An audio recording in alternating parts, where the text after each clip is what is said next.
어, 한 주간 잘 지내셨습니까?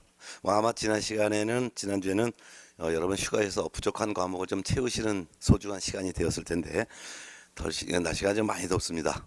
여러분들 건강 잘 주의하시고 마무리 한 80일 정도 남았는데 80일이면 충분하게 여러분들이 공부를 마무리 잘 할 수 있는 시간이니까 남은 시간만 잘 정리하셔도 충분히 합격하십니다. 오늘은 이제 문제집 180페이지 할 차례입니다. 180페이지에 있는 교육, 보칙, 협회 요 세 파트인데요. 교육, 보칙, 협회 파트에서는 네 문제가 출제가 됩니다. 아주 상당히 많이 출제가 되는데 일단 교육에서 한 문제가 나옵니다. 공인중개사법령에 규정된 교육은 일단 중개업계 들어오기 전에 받아야 될 교육이 두 가지가 있는데 하나는 실무 교육이 있고 또 하나는 직무 교육이 있습니다. 직무 교육은 이거는 중개 보조원이 되고자 하는 사람이 미리 받아야 되는 경우고 그 중개 보조를 제외한 나머지가 되려는 사람은 전부 실무 교육을 받아야 합니다. 따라서 중개사무소 개설 등록을 신청하려는 공인중개사와 등록을 신청하려는 이제 법인의 대표자 사원 임원 전원과 그래서 대표자를 포함해서 임원 사원 물론 등록을 신청하는 공인중개사도 미리 실무 교육 받아야 되고 대표자 임원 사원은 등록 신청 일전 1년 이내에 시도지사가 실시하는 실무교육을 받아야 합니다. 뿐만 아니라 분사무소 책임자가 되고자 하는 사람은 분사무소 설치 신고 일전 1년 이내에 시도지사가 실시하는 실무교육을 미리 받아야 되고 또한 소속 공인중개사가 되려는 사람도 고용신고 일전 1년 이내에 시도지사가 실시하는 실무교육 받아야 합니다. 그 중에서 등록 신청하려는 공인중개사와 법인의 대표자와 임원사원과 분사무소 책임자 요 분들은 실무 교육뿐만 아니라 실무 수습을 포함해서 받아야 된다는 거. 실무 수습을 포함해서 실무 교육을 받아야 된다. 소속 공인중개사는 실무 수습 받지 않습니다. 자, 이와 같은 실무 교육을 받아야 되는데요. 실무 교육 받지 않으면 중개업계 못 들어옵니다. 그런데 다만 중개업계 떠났다가 1년 이내에 다시 들어올 때 이때는 면제됐습니다. 그래서 받지 않습니다. 즉 폐업 신고 후 1년 이내에 다시 등록 신청을 하려는 경우 또는 폐업 신고 후 1년 이내에 대표자 임원 사원이 되려는 경우 또는 폐업 신고 후 1년 이내에 책임자가 되려는 경우 폐업 신고 후 1년 이내에 소속 공인중개사가 되려는 경우 이때 안 받습니다. 물론 이제 고용관계 종료 신고 후 1년 이내에 다시 중개업계 들어오는 경우도 안 받습니다. 예. 자, 근데 받는다면은 교육의 내용은 법률 지식을 배워야 합니다. 법률 지식. 그 밖에 부동산 중개 및 경영에 대한 실무도 배워야 되고 그다음에 직업 윤리 요 세 가지의 내용을 배워야 되는데 교육 시간은 28시간 이상 32시간 이내 범위 안에서 받아야 된다는 것도 시간을 외워두셔야 합니다.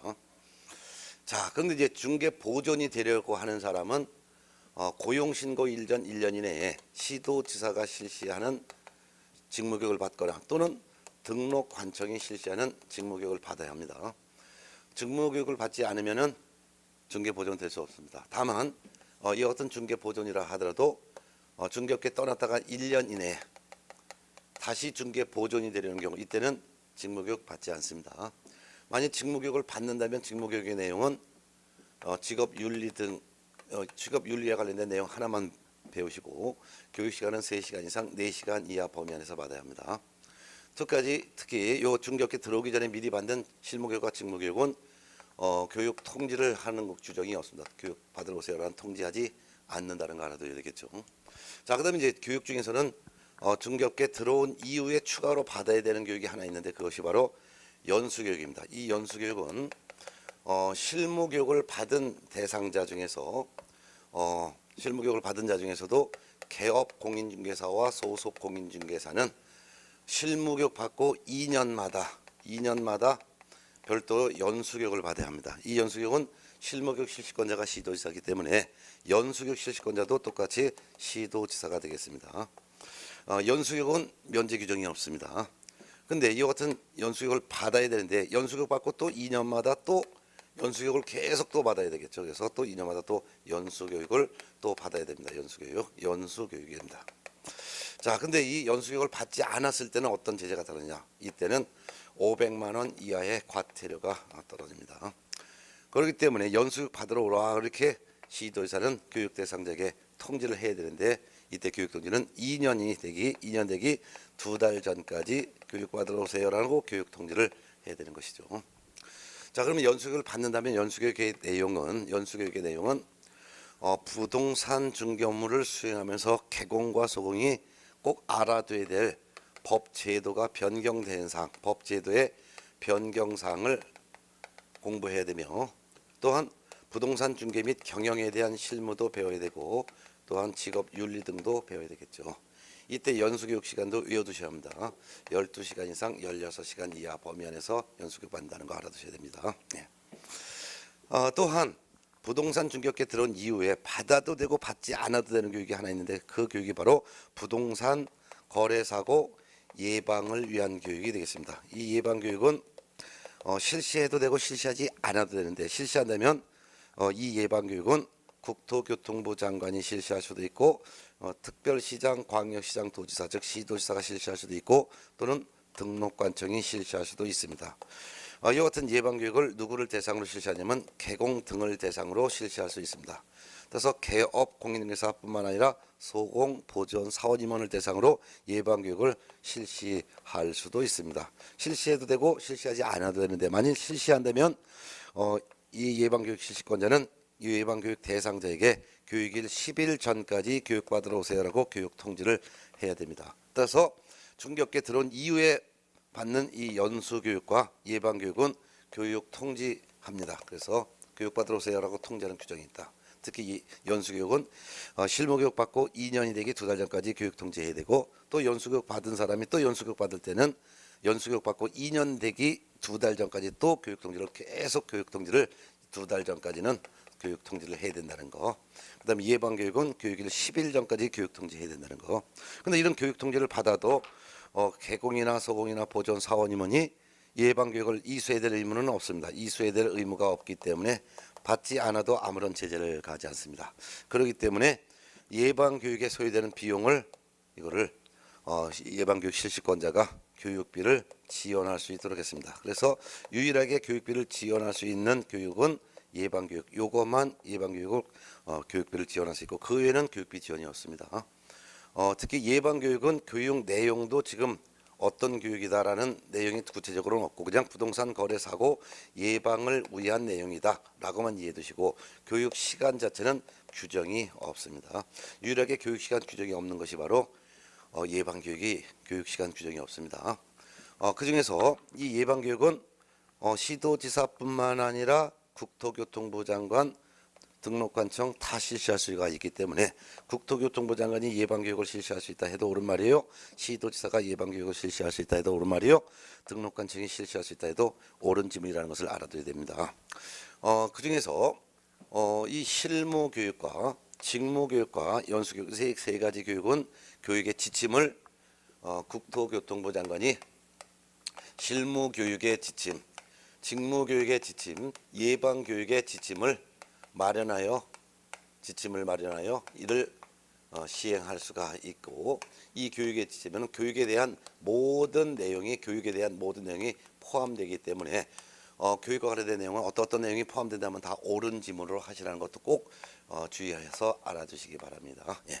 예, 최소한 이 정도 내용은 여러분이 머릿속에 정확하게 정리가 되어 있어야지만 문제를 푸는데 흔들림이 없을 것입니다. 그러면 문제를 풀어보겠습니다. 180페이지 제1절 교육에 대해서 문제 풀어봅니다. 1번 개공 등의 교육에 관한 설명입니다. 옳은 것은 1번 분사무소 책임자가 되고자 하는 자는 고용신고일 전 1년 이내 시도지사가 실시하는 연수교육을 받아야 한다. 두 군데가 들었습니다. 분사무소 책임자가 되고자 하는 사람은 고용신고일 전이 아니라 분사무소 설치 신고일 전이라고 해야 되겠고요. 분사무소 설치 신고일 전 1년 이내에 시도지사가 실시하는 무슨 교육? 실무교육을 받아야 합니다. 연수교육 아니에요. 실무교육 받아야 합니다. 자, 두 번째, 폐업신고 1년 이내 중개사무소 개설 등록을 다시 신청하려는 공인중개사는 실무교육을 받지 않아도 된다. 맞죠? 중개업계 떠났다가 1년 이내 다시 들어오는 경우에는 다시 받지 않는다라는 거 꼭 알아두셔야 됩니다. 그래서 중개업계 떠난 이후 1년 이내에 다시 중개업계 들어오는 사람은 실무교육 받을 필요도 없고 직무교육을 받을 필요도 없다라는 거 아주 중요하니까 매년 나옵니다. 답은 2번이 되겠습니다. 3번 시도지사는 연수교육을 실시하려는 경우 실무교육 또는 연수교육을 받은 후 2년이 되기 1개월 전까지 연수교육의 일시, 장소, 내용 등을 교육 대상자에게 통지해야 된다. 틀렸죠? 예방교육은 실무교육 받고 2년이 되기 2달 전까지 교육 통지하고, 또한 연수교육 받고 2년이 되기 2달 전까지 또 계속 통지해야 되겠죠. 그래서 실무교육 또는 연수교육 받고 2년이 되기 2개월 전까지 교육 통지한다는 연수교육 통지 규정을 꼭 기억해 두시기 바랍니다. 4번 연수교육 교육 시간은 3시간 이상 4시간 이하이다. 아닙니다. 연수교육 시간은 12시간 이상 16시간 이하이죠. 직무교육 시간이 3시간 이상 4시간 이하입니다. 5번 고용관계 종료신고 후 1년 이내에 고용신고를 다시 하려는 중개보전도 직무교육을 받아야 합니다. 아닙니다. 면제됩니다. 정답은 아까 2번이었죠. 자, 이런 내용을 보셨고, 그 다음에 2번 문제 여러분이 한번 직접 반복해서 한번 복습에 꼭 풀어보시기 바랍니다. 2번 문제 아주 중요합니다. 그 다음에 3번 문제 보겠습니다. 교재 181쪽. 개공 등의 교육에 관한 설명이 다 틀린 것은 1번 실무교육과 연수교육은 시도지사가 실시한다. 맞죠? 교육 실시권자 전부 다 정리하세요. 실무교육과 연수교육은 시도지사가 실시한다. 그 다음에 직무교육은 시도지사 또는 등록관청이 실시한다. 예방교육은 국토교통부 장관 시도지사 등록관청이 실시한다. 요거 꼭 구분하시고요. 자, 그래서 1번 지문 맞고, 2번 지문 실무교육 교육 기간은 28시간 이상 32시간 이하이다. 맞죠? 3번 실무교육을 실시하려는 경우 교육 실시 기간은 교육일 7일 전까지 교육의 일시, 장소, 내용, 장소 등을 교육 대상자에게 통지해야 된다. 틀렸죠? 실무교육과 또한 직무교육은 중개업계 들어오려는 사람이 미리 받는 건데 이 사람들이 언제 중개업계 들어오는지 알 수가 없죠. 따라서 실무교육과 직무교육은 교육 통지하지 않습니다. 교육 통지는 연수교육과 예방교육만 통지한다는 거. 연수교육은 실무교육 또는 연수교육 받고 2년 되기 2달 전까지 연수교육도 통지하고, 그 다음에 예방교육은 교육일 10일 전까지 예방교육 통지한다는 거. 그걸 구분해서 알아두시기 바랍니다.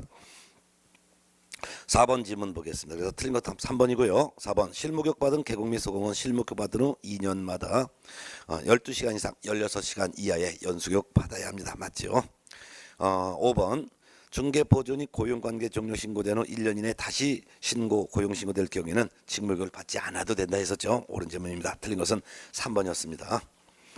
자, 그 다음에 4번 질문 교육 실시권자는 여러분들 한번 직접 한번 좀 확인해서 풀어보시고요.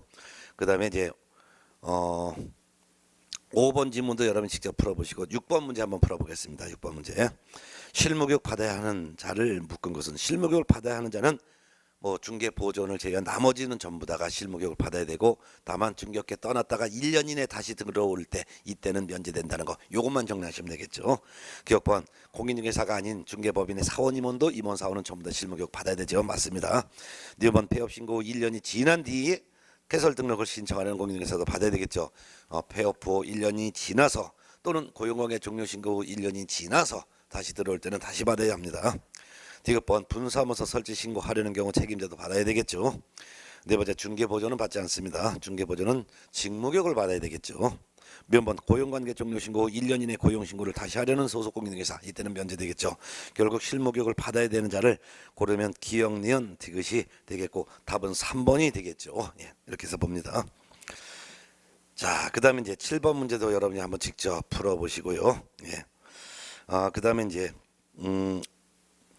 교재를 이제 185페이지 넘어가서 9번 문제 한번 풀어보겠습니다.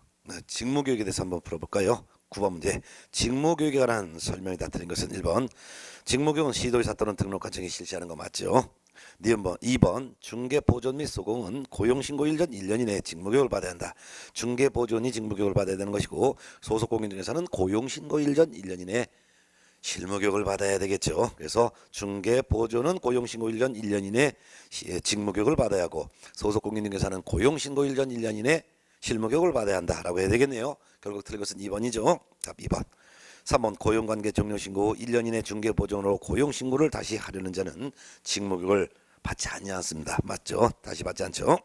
4번 직무교육 내용 하나예요. 직업윤리 등이 다 맞고, 5번 직무교육 시간은 3시간 이상 4시간 이하이다. 맞죠? 결국 틀린 것은 2번이 답이 되겠습니다.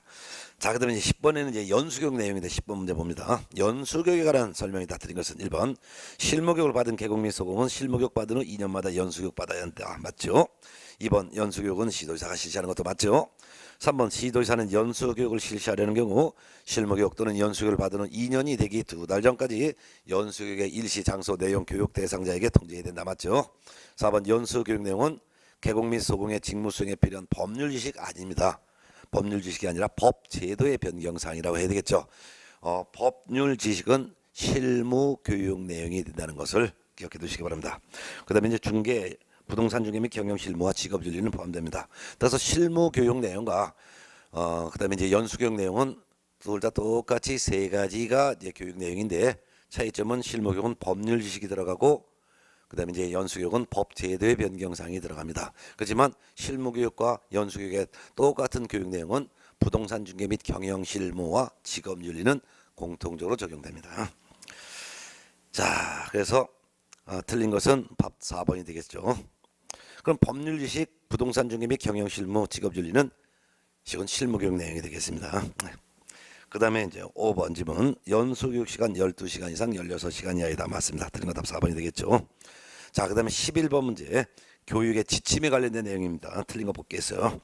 교육의 지침에 관한 설명이다. 틀린 거 11번 문제 1번 국토교통부 장관은 시도지사가 실시하는 실무교육의 전국적인 균형 유지를 위해서 실무교육의 지침을 마련하여 시행할 수 있죠. 맞고 2번 국토교통부 장관은 직무교육의 전국적인 균형 유지를 위해서 직무교육의 지침을 마련하여 시행할 수 있고 맞고 그 다음에 3번 질문 국토교통부 장관은 연수교육의 전국적인 균형 유지를 위해서 해당 연수교육의 지침을 마련하여 시행할 수 있습니다. 맞습니다. 그래서 교육의 지침은 실무교육, 직무교육, 예방교육 세 가지고 그 다음에 죄송합니다. 이거 예방교육이 아니라 이건 연수교육인데 제가 잘못 썼네요. 그래서 교육의 지침은 실무교육, 직무교육, 연수교육입니다. 제가 이거 아까 쓰면서 잘못 썼네요. 예방교육은 아니라 예방교육의 지침을 마련하여 시행할 수는 없습니다. 그 이유가 예방교육은 국토교통부 장관도 실시할 수 있기 때문이죠. 그래서 국토교통부 장관은 실무교육의 지침을 마련하여 시행할 수 있고 국토교통부 장관은 직무교육의 지침을 마련하여 시행할 수 있고 국토교통부 장관은 연수교육의 지침을 마련하여 시행할 수 있다. 세 가지. 그렇지만 예방교육의 지침을 마련하여 시행할 수 있다는 규정은 없습니다. 예. 그래서 3번 질문 국토교통부 장관은 연수교육의 전국적인 균형 유지를 위해서 해당 교육의 지침을 마련하여 시행할 수 있죠. 맞고 4번 교육 및 교육 지침에 필요한 사항은 대통령령으로 정한다. 옳은 질문이고 5번 교육 지침에는 교육평가가 포함되지 않습니까? 틀렸습니다. 교육의 지침에는 교육에 관련된 모든 내용이 다 포함된다 했습니다. 따라서 오른쪽에 교재 이제 그 187쪽에서 해설에서 교육 지침에 포함될 사항을 제가 박스로 정리했는데 이걸 외울 필요는 없고 교육에 관련된 내용은 다 교육의 지침에 포함될 수가 있습니다. 따라서 교육의 목적, 교육의 대상, 교육 과목, 교육 시간, 강사 자격, 수강료, 수강 신청, 출결 확인, 교육 평가, 교육 수료증 발급 등 학사 운영 및 관리, 그 밖에도 균형 있는 교육 실시에 필요한 사항에 대해서는 전부 교육 지침에 포함될 수가 있습니다. 결국 틀린 것은 5번이 되겠습니다. 12번 문제 예방교육 보겠습니다. 12번 부동산 거래사고 예방교육에 관한 설명 중 틀린 것은 2번 국토교통부 장관은 또는 시도지사 국토교통부 장관, 시도지사 등록관청은 개공 등의 부동산 거래사고 예방을 위한 교육을 실시할 수가 있죠. 맞고 2번 국토교통부 장관은 부동산 거래사고 예방교육을 실시하려는 경우에는 교육일 7일 전까지 교육의 일시 장소 내용 등을 공고하거나 교육 대상자에게 통지해야 된다. 7일이 아니라 며칠 전까지라고 했습니까? 10일 전이라고 그랬죠. 그래서 예방교육은 교육일 10일 전까지 교육 대상자에게 통지해야 됩니다. 틀린 거 답 2번이 나왔습니다. 3번 개공 등의 부동산 거래사고 예방을 위한 교육을 이수해야 될 이 법상의 의무는 없죠. 맞죠?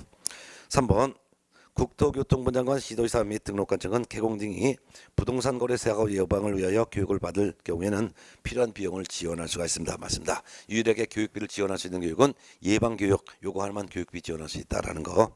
그래서 예방교육은 교육비를 지원할 수 있는 반면 교육의 지침을 마련하여 수행할 교육 대상에 해당하지 않는다는 거. 그래서 교육 지침은 이와 같이 실무교육, 직무교육, 연수교육 세 가지 교육은 교육지침을 마련하여 시행할 수 있지만 예방교육은 교육지침을 마련하여 시행할 수는 없다는 거. 그렇지만 유일하게 교육비를 지원할 수 있는 교육은 교육비 지원은 바로 예방교육 하나만 교육비 지원할 수 있다는 거. 이 정도는 꼭 기억해 두셔야 합니다. 그다음에 이제 5번 질문 개공 등에 대한 부동산 거래 사고 예방을 교육을 위해서 지원할 수 있는 비용에는 교육 자료 개발 및 보급에 관한 사항도 다 포함됩니다. 맞습니다. 결국 얘가 틀린 것은 아까 2번이 나왔습니다. 그래서 예방 교육은 교육일 11년까지 교육 통제한다는 거 꼭 기억하시죠. 네. 자, 근데 그다음에 이제 교재 이제 188쪽이 이제 보칙인데요.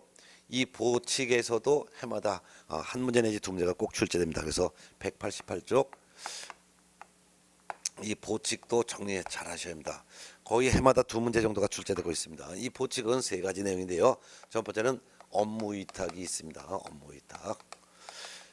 그다음에 두 번째는 포상금 지급에 대한 내용. 세 번째는 행정수수료. 이렇게 세 가지 파트가 바로 이제 공인중개사법령 보칙에 규정된 내용인데요. 그중에서 포상금 지급에 대한 내용과 행정수수료는 거의 매년 출제가 됩니다.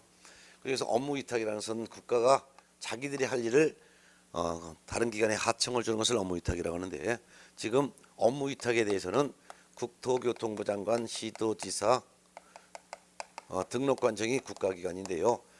이 국가기관이 자기들이 해야 될 업무의 일부를, 전부 일부가 아니라 전부를 틀려요. 일부를 누구한테 쓰냐? 위탁을 할 수 있다. 위탁을 할 수 있어요. 그러면 업무의 일부를 위탁할 수 있는데 어떤 업무를 위탁할 수 있냐? 위탁할 수 있는 업무의 위탁 내용이 두 가지가 있습니다. 어떤 거? 하나는 실무교육, 직무교육, 그다음에 연수교육. 이와 같이 실무교육, 직무교육, 연수교육. 그래서 교육 업무를 위탁할 수 있고, 또 하나는 공인중개사 시험을 위탁하여 실시할 수가 있습니다. 시험을.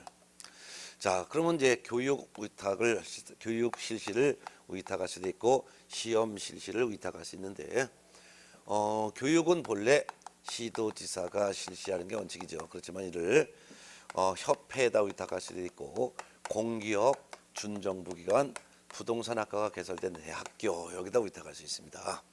근데 시험 위탁은 시험 시행 기관 장인, 시도지사 또는 등록관청, 시도지사 또는 국토교통부 장관이 시험 시행 기관장인데, 시도지사 또는 국토교통부 장관이 누구한테? 협회, 공기업, 준정부기관에 위탁할 수 있습니다. 그렇지만 부동산학과가 개설된 학교 등 대학에는 위탁할 수가 없습니다. 자, 그렇죠. 위탁을 했으면 위탁했다고 관보는 고셔야 되겠죠. 근데 그 중에서도 교육 위탁을 받을 수 있는 위해서는 일정한 기준을 갖춰야지만 교육을 위탁받을 수가 있습니다. 그 위탁 기준이 국토교통부령에 둘로 나눠져 있는데, 이 같은 교육을 위탁받으려면 협회건, 공기업이건, 준정부이건, 학교건 교육을 실시할 수 있는 강사와 강의실을 확보하고 있어야 되는데, 강사 중에서는 박사학위 소지자를 확보해도 되고 2년 이상 경력자라면 변호사 또는 대학교 전임 강사, 그다음에 이제 그 외에는 나머지는 3년 이상 경력자. 물론 6개월 이상 경력자는 7급 이상 공무원인 사람을 이게 확보해도 됩니다. 자, 그다음에 이제 강의실은 1개소 이상을 확보하되 그 면적은 50제곱미터 이상 되는 강의실을 1개소 이상 확보하고 있어야지만 교육을 위탁받을 수 있다는 거.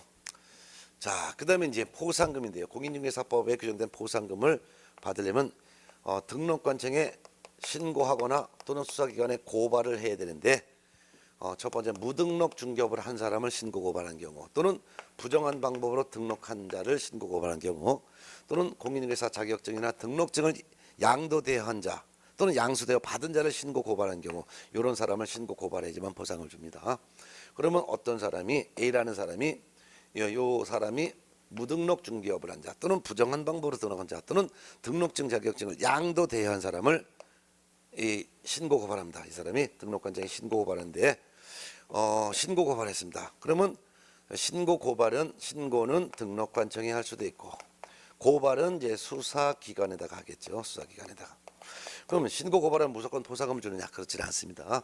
신고 고발을 했다 하더라도 신고 고발된 사람들이 이런 사람들이 행정기관에 의해서 발각되기 전에 신고 고발해야 되고, 뿐만 아니라 검사가 공소를 제기하거나 또는 기소유예 결정을 해야지만 줍니다. 기소유예 결정을 기소유예 처분이라고도 합니다. 네.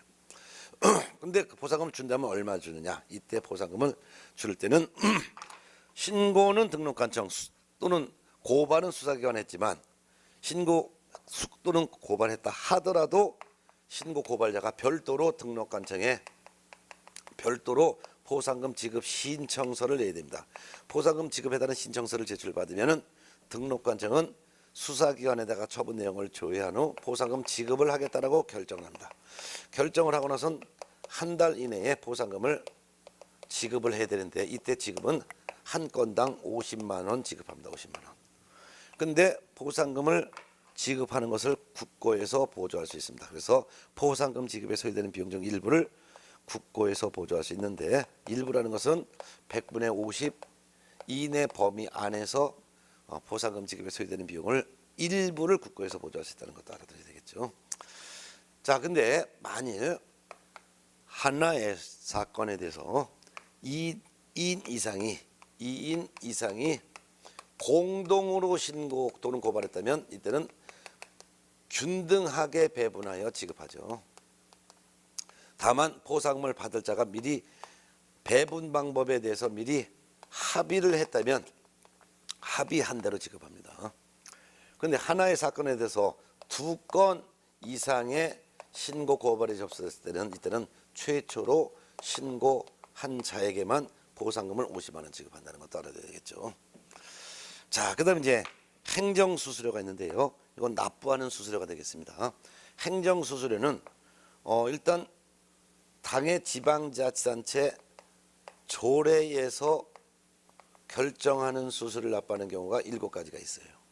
그 다음에 국토교통부 장관이 결정 공고하는 수수료, 그 다음에 업무를 위탁받은 사람이 위탁받은 자가 결정하는 수수료 3가지가 있다는 것을 구분하셔야 돼요.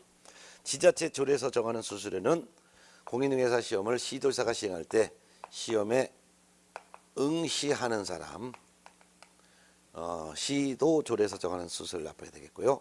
그렇지만 자격증을 교부받을 때, 자격증 교부받을 때는 이때는 수수료 납부하지 않습니다. 시험 볼 때 미리 돈을 냈으니까. 그렇지만 자격증을 분실을 훼손하여 자격증 재교부 신청할 때 이때는 시도 조례에서 정하는 수수료를 납부해야 되겠죠. 또한 지자체 조례에서 정하는 수수료 3번째가 중개사무소 개설 등록을 신청할 때는 시군구 조례에서 정하는 수수료를 납부해야 되겠고, 그렇지만 등록증을 교부받을 때는 납부하지 않습니다. 등록 신청할 때 미리 수수료를 납부했기 때문이죠. 그렇지만 등록증을 다시 주세요라고 재교부 신청할 때 이때는 수수료를 납부해야 됩니다. 그다음에 이제 5번째는 법인이 분사무소 설치 신고할 때는 주된 사무소 시군구 조례에서 정하는 수수료를 납부해야 됩니다. 그렇지만 신고 필증을 교부받을 때 이때는 수수료를 납부하지 않습니다. 분사무소 설치 신고할 때 미리 수수료를 납부했기 때문이죠. 그렇지만 신고 필증을 분실을 훼손하여 재교부 신청할 때 이때는 수수료를 납부해야 됩니다. 네. 자, 마지막으로 이제 중개사무소를 관할 지역 외에 있는 건물로 이전하여 사무소 이전 신고할 때는 이때는 등록증 재교부 받아야 되기 때문에 재교부에 준하는 수수료를 납부해야 될 것입니다. 예. 자, 그다음에 이제 국토교통부 장관이 결정하여 공고하는 수수료를 납부하는 경우는 국토교통부 장관이 시행하는 시험에 응시하는 사람은 국토교통부 장관이 결정해서 공고하는 수수료를 납부해야 되겠고요. 또한 업무를 위탁 받은 자가 결정 공고하는 수수료를 납부하는 경우는 업무를 위탁했다면 업무를 위탁 받은 사람이 위탁한 자의 승인을 얻어서 결정 공고하는 수수료를 납부해야 되겠죠. 이런 내용을 최소한도 요 정도 내용은 머릿속에 지금 암기가 되어 있어야 됩니다. 그래야지만 문제를 흔들리지 않게 풀 수 있으니까 명확하게 요 최소한도 요 정도의 기본 내용은 암기를 하고 있어야 돼요. 예. 자, 그러면 188쪽 13번 문제부터 보겠습니다. 13번 문제 188쪽입니다. 업무 위탁에 관한 설명이다. 틀린 것은 자 1번 국토교통부 장관, 시도지사 또는 등록관청은 그 업무의 일부를 협회 또는 대통령령이 정하는 기관에 위탁할 수가 있습니다. 예, 맞습니다. 이같이 국가기관이니까 국토교통부 장관은, 시도지사는, 등록관청은 업무의 일부를 위탁을 할 수가 있다 그랬죠. 맞고 2번 시도지사는 실무교육에 관한 업무를 부동산학과가 개설된 학교, 협회, 공기업, 준정부기관에 위탁할 수 있다. 맞죠? 예. 그 다음에 3번 시험 시행기관자는 공인중개사 시험 시행에 관한 업무를 부동산학과가 개설된 학교, 공기업, 준정부기관에 위탁할 수 있다. 아닙니다.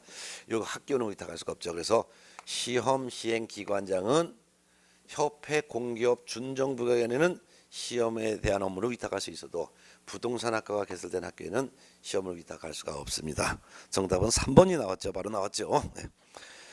그 다음에 이제 나머지 4번 시험 업무, 실무교육 위탁한 때는 위탁받은 기관의 명칭, 대표자, 소재지 등을 위탁한 내용을 관보에 고시는 해야 되죠. 관보고시. 네, 맞습니다. 5번 실무교육 업무를 위탁받으려는 기관 또는 단체는 면적이 50제곱미터 이상인 강의실을 1개소 이상 확보해야 됩니다. 맞지요? 예, 정답은 바로 1번입니다. 14번 문제는 여러분이 한번 직접 풀어보는 걸로 하시고 15번 문제 봅니다. 15번 공인중개사법령상 상금 밑에 상금 앞에 포자를 써놓으세요. 그래서 포상금이라고 써놓으시고 포상금을 지급받을 수 있는 신고 고발 대상자가 아닌 자는 신고 고발 대상자, 무등록 중개업을 한 자, 거짓 부정한 방법으로 등록한 자, 등록증 또는 자격증을 양도대여하거나 양수대여 받은 자, 이 사람입니다. 결국 틀린 것은 바로 2번이 되겠습니다. 2번 중개의뢰인의 판단을 그르치게 하는 거짓한 언행을 한 위법 개업 공인중개사는 신고고발 대상자가 아니죠. 정답은 2번입니다. 네. 넘어가서 16번, 17번 중에서 17번 문제 한번 풀어보겠습니다. 17번 포상금 제도에 관한 설명이다. 틀린 것은 1번 등록관청은 중개업의 폐업 신고 후 중개업을 한 자, 중개업의 폐업 신고 후 중개업 폐업 신고 후 중개업을 했다는 것은 무등록 중개업을 한 거죠. 왜? 폐업 신고하면 등록의 효력이 소멸된 거죠. 등록의 효력이 없는 상태에서 중개업을 했으면 이게 바로 무등록 중개업이죠. 무등록 중개업을 한 자, 자 여기 나와 있죠. 무등록 중개업을 한 자를 등록관청이나 수사기관에 신고 또는 고발한 자에 대해서 등록관청은 보상금을 지급할 수가 있습니다. 맞죠? 그래서 신고는 등록관청에, 수사기관 고발은 수사기관에 하지만 그렇지만 보상금을 주는 건 무조건 등록관청이 보상금을 주기 때문에 보상금 지급 신청서를 제출하는 것은 등록관청이 제출하는 것이다라는 것도 잘 주의하세요. 네. 1번 맞고요. 그 다음에 2번 지문 보상금을 한 건당 50만 원 이내로 한다. 틀렸습니다. 50만 원 이내가 아니라 한 건당 50만 원으로 한다 해야죠. 으로 한다. 무조건 딱 한 건당 50만 원으로 딱 정해진 거예요. 50만 원으로. 이내가 아니라 50만 원으로 한다. 결국 틀린 것은 2번이죠. 3번 보상금 지급에 소요되는 비용 중 일부를 국고에서 보조할 수 있다 그랬죠. 맞죠? 일부입니다. 네. 그 다음에 이제 4번 포상금 지급에 소요되는 비용 중 보조할 수 있는 비율은 100분의 50 이내로 한다. 맞죠? 예. 5번 포상금은 신고 또는 고발 사건에 대해서 검사가 공소제기 또는 기소유예 결정을 한 경우에 하나여 지급한다. 맞지요? 결국 틀린 것은 2번이 되겠습니다. 네. 자, 그 다음에 이제 오른쪽 18번 문제를 한번 보겠습니다. 포상금에 관한 기술로서 옳은 것은 1번 신고 또는 고발 사건에 대해서 검사가 무혐의 처분한 경우에는 포상금을 지급하지 않습니다. 맞아요. 검사가 공소를 제기하거나 또는 검사가 기소유예 결정을 한 경우에 한해서 지급합니다.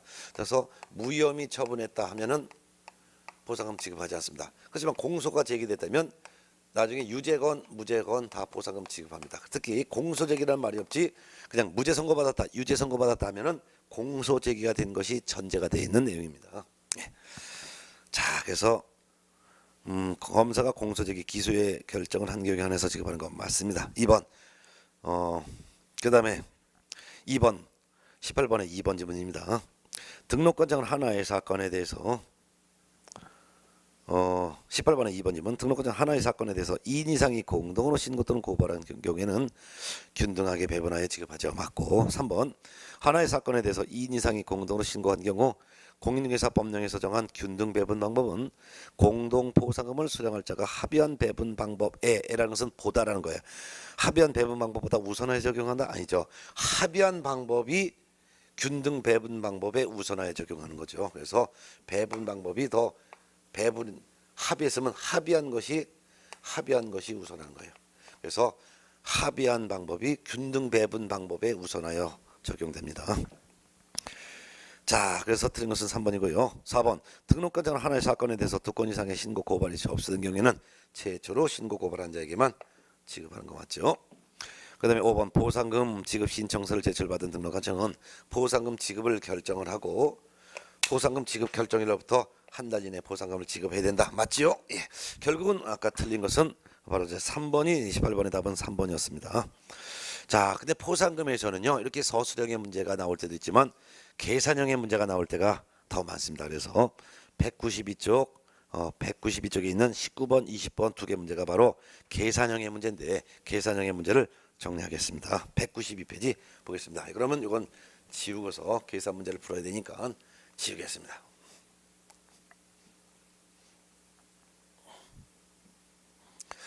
계산 문제 나올 때 겁내지 마세요. 그냥 간단하게 찬찬히 읽어보시면 답이 쭉 나옵니다. 예. 그러면 192쪽 19번 문제 하나하나씩 합니다. 공인중개사법령상 갑과 을이 받을 수 있는 보상금의 최대 금액을 해놨습니다. 첫 번째, 갑은 중개사무소를 부정한 방법으로 개설 등록한 A와 B를 신고 각각 고발했으며 검사는 A를 공소제기, B는 무혐의 처분했습니다.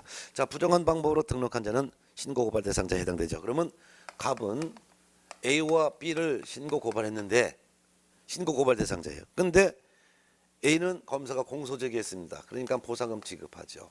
그러니까 50만 원 받을 수가 있는 거예요. 근데 B는 무혐의 처분했죠. 무혐의 처분했다는 것은 보상금을 지급할 수가 없는 거예요. 그러니까 전혀 보상금을 지급하지 않습니다. 자, 두 번째, 을은 중개사무소를 부정한 방법으로 등록한 C를 신고하였으면 C는 형사재판에서 무죄 판결을 받았다.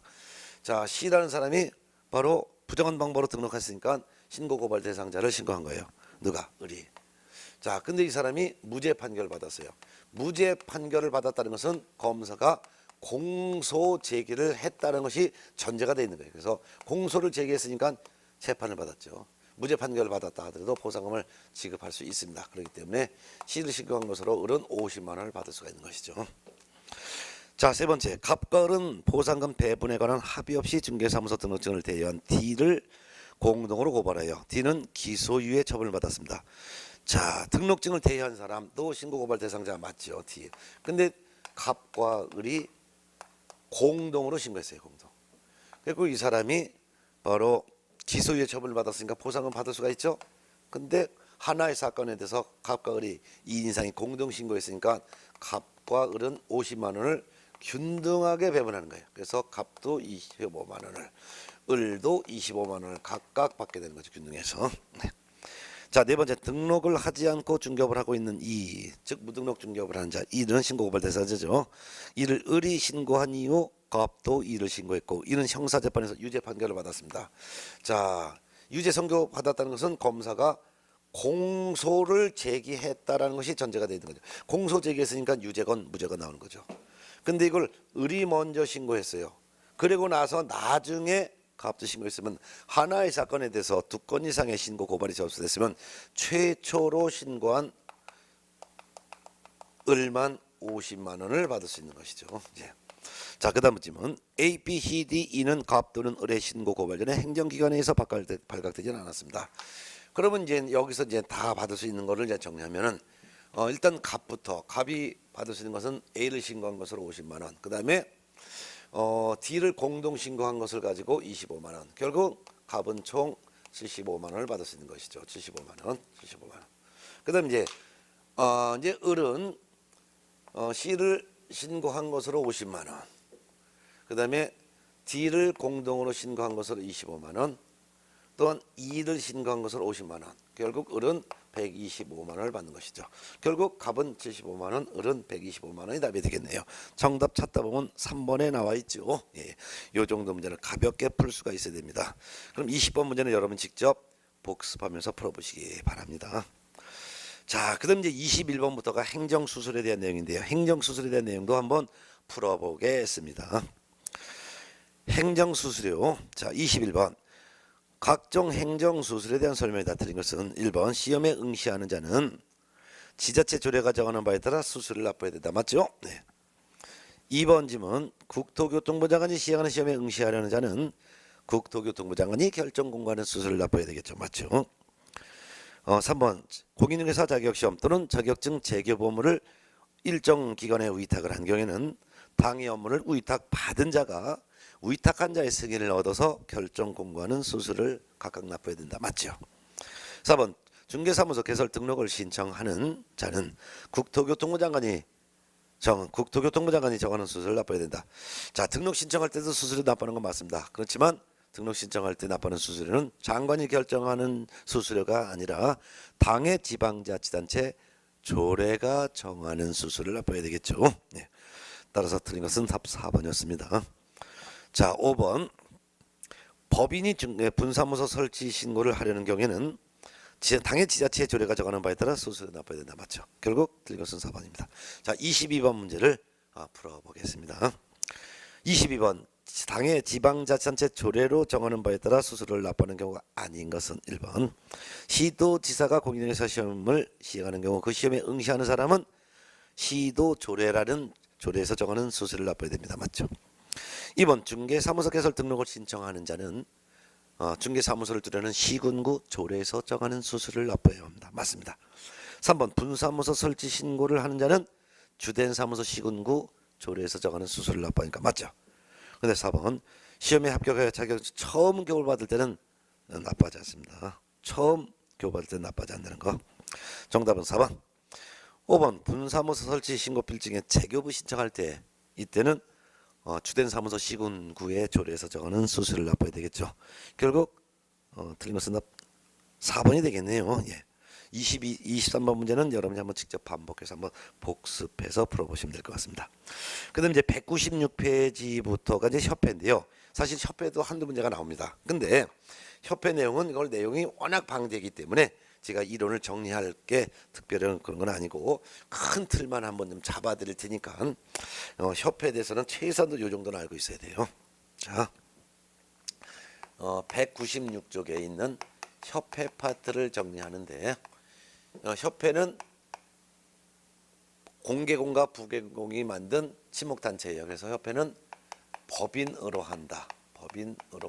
한다라고 됐어요. 그래서 등기가 돼야지만 협회가 돼요. 그럼 협회가 성립되는 과정은 4단계인데 이걸 꼭 기억하셔야 돼요. 첫 번째는 정관을 작성한다. 그 다음에 두 번째는 이 정관에 대해서 창립총회에서 과반수의 동의를 받아야 한다. 그 다음에 국토교통부 장관의 인가를 받아야 되고 최종적으로는 주된 사무소가 있는 소재지에서 설립 등기를 해야지만 그때서야 협회가 성립한다라는 거. 이거 총 4단계예요. 특히 발기인 정관은 발기인이 모여서 정관을 만드는데 발기인 숫자가 300인 이상이 된다는 거. 그다음에 이제 이 정관에 대한 동의를 받은 것은 창립총회에서 정관을 동의해야 되는데 이때 창립총회는 발기인 숫자의 2배인 600인 이상이 창립총회에 참석을 해서 600인 이상의 과반수가 정관을 동의해야 된다는 거.